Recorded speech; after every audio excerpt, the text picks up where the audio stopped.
Yo, what's up everyone? Patrick here, welcome back, and moving on to the next video dealing with elasticity. So now we're going to talk about factors affecting the price elasticity of demand.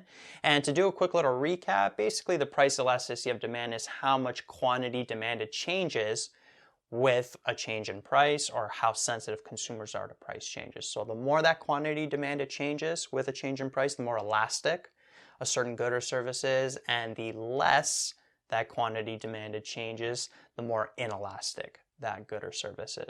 So the first factor we'll talk about is the number of close substitutes that a certain good or service has. And a lot of these factors you can just intuitively think about it. We sort of mentioned them in previous scenarios as well, some of them. But if you think about it, if there's a large number of close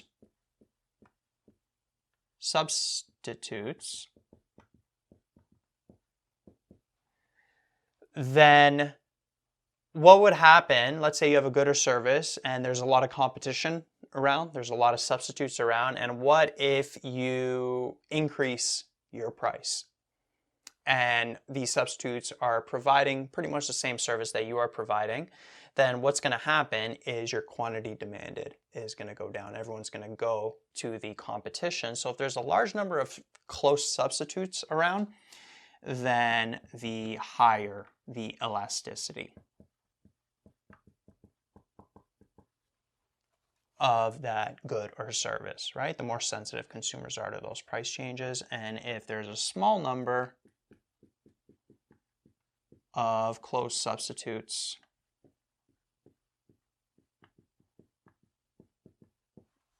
then what would happen is that because there's not much competition around, even if you increase that price, you may lose some consumers, but because most consumers won't have anywhere else to go, then your quantity demanded isn't going to decrease as much. So there's going to be a lower elasticity.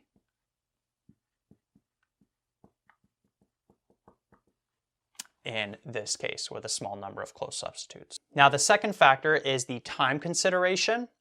And time consideration, the way I like to think about this is the length of time until a certain deadline of when you have to make a decision to purchase that good or service or not.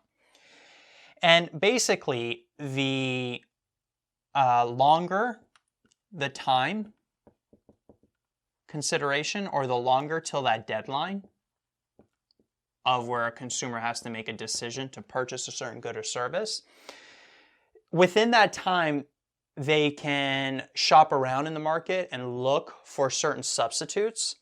And so the longer that time consideration, the higher the elasticity. It's kind of related to that first factor. Because the longer time consideration, the more time to shop around and get actual substitutes and get to know actual close substitutes, right? So then the higher elasticity, the more sensitive consumers are to those price changes. And then if there's a smaller time consideration, like a tight deadline,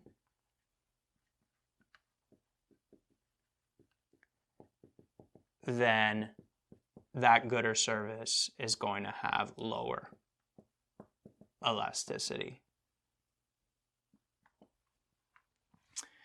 right? So if there's a deadline approaching and consumers don't have as much time to shop around for other substitutes, so if that price increases, again, some consumers, you may lose some consumers, but because they don't have time to shop around, that quantity demanded isn't going to decrease as much as it would if they had more time to shop around for different substitutes. Now, the third factor is the proportion of income, the cost of that good or service in proportion to that consumer's income.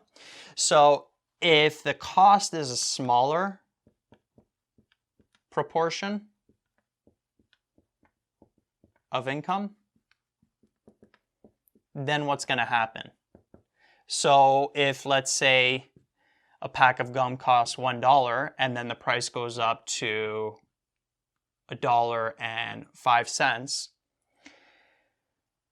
that's going to be a smaller proportion of a consumer's income, so they're not going to care as much. So in this case, they're less sensitive to price changes, so there's less elasticity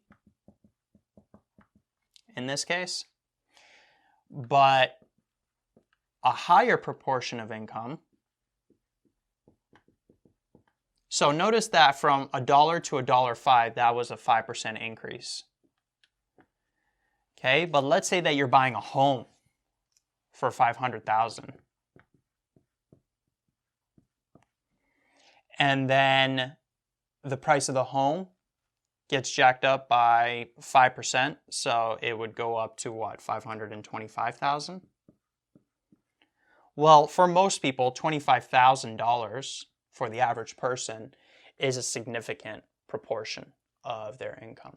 And so if that happens, that quantity demanded may go down a lot quicker than with that increase in price of that pack of gum, because that amount is a greater proportion of income. So in this case, there would be higher elasticity for that particular good or service. Now, the fourth factor is the cost of switching the good or service to a substitute. So if you think about it, if there are higher switching costs, so a good example of this is cell phone plans. So whoever your provider is, let's say a competitor comes out with a good deal, but in order for you to switch providers, you are probably going to have to pay some kind of penalty for switching because you committed to a long-term plan. And paying that premium might not be worth it for you to switch, even though you might get a better deal on the plan with the other provider. When you incorporate that switching cost, you actually maybe end up losing. So the higher that switching cost, the less elasticity that good or service has, right? The less changes in quantity demanded that there's going to be. But if there's lower switching costs, like if there was no premium to switch cell phone plans, then you would always just take the cheapest one.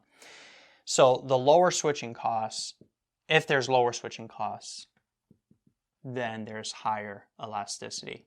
Then consumers are going to be more sensitive to those price changes. Now, the fifth factor is if that good or service is a luxury or a necessity. So let's start off with the necessity.